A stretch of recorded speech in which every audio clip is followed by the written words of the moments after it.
Welcome to NFL Championship Chase, the draft, presented by Mercedes-Benz.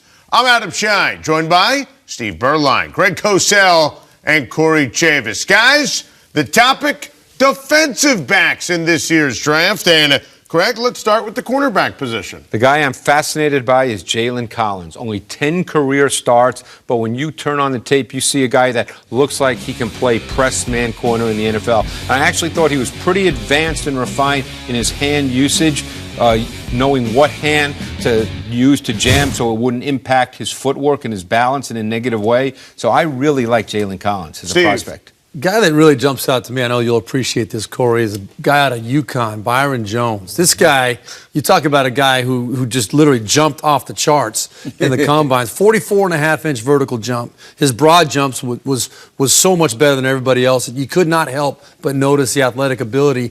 Very, very good in coverage. I think he's got great hips, great feet, but I do think he's a guy that maybe start him off as your nickel back, playing him on the inside where you can protect him a little bit as he learns to play at the pro level. But eventually this guy's going to be a great cover corner. Corey, what are you seeing? Give us some sleepers at the cornerback position. Well, not necessarily sleepers, but two guys who have played a little bit inside and also outside. Ife Ekpreola moved from Oregon, tore his ACL, kind of got to be like a Keith Reeser, kind of a medical red shirt year this year, I would think. That's what San Francisco did by drafting him last year. And then Damian Swan, who played outside and inside at Georgia.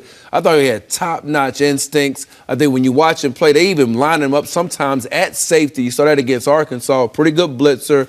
I think those are two guys to keep an eye on. Probably, again, day three guys, but guys who might contribute for your team. Greg, how about the safety position?